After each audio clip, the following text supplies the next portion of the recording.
আজ শনিবার 25শে জ্যৈষ্ঠ 2024 সালের 8ই জুন, কর্কট রাশি, কর্কট লগ্ন, ক্যান্সার সাইনের জাতক জাতিকাদের দিনটি কিন্তু মধ্যম প্রকৃতির অতিবাহিত হতে চলেছে।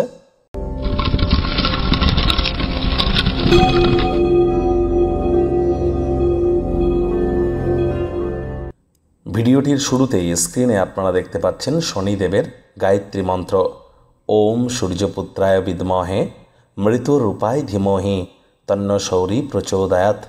এটি সকাল, দুপুর, সন্ধ্যা 3 বেলা, না পারলে শুধুমাত্র সূর্যের আলো ডুবে যাওয়ার পর অন্ততপক্ষে 108 বার জপ করুন, অত্যন্ত উপকৃত হবেন। কয়েকদিন আগেই শনি জয়ন্তী গেল, শনিদেবের বছর এটি। 30শে জুন কিন্তু শনি বক্রী হবে। আপনাদের রাশির উপরে কী প্রভাব পড়বে অলরেডি চ্যানেলে ভিডিও আপলোড করা হয়েছে, সময় সুযোগ বুঝে দেখে শুনে নেবেন।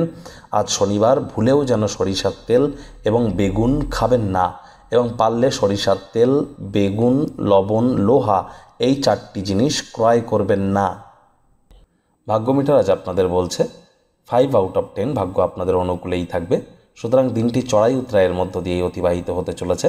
দেখুন, কোনো নেতিবাচক বা নেগেটিভ কথাবার্তা বলতে কিন্তু আমাদেরও ভালো লাগে না, তবে গ্রহ নক্ষত্রের হেরফের অনুযায়ী ইন জেনারেল ডেলি প্রেডিকশন আমরা প্রস্তুত করে থাকি। যাদের চন্দ্র রাশি কর্কট অর্থাৎ মুন সাইন ক্যান্সার, এই গণনা তাদেরই কিন্তু অধিকাংশ ক্ষেত্রে খাটবে। আজ কায়িক পরিশ্রম হলেও শরীর মনে সতেজতা এবং তরতাজাই আপনারা অনুভব করবেন। দীর্ঘদিনের পুরনো রোগশোক, অসুস্থতা থেকে আজ মুক্তি পাওয়ার দিন, পরিত্রাণ পাওয়ার দিন।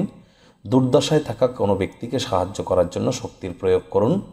এই অবিনশ্বর শরীরের থেকেই বাকি লাভ যদি কারোর উপকারে নাই বা আসে।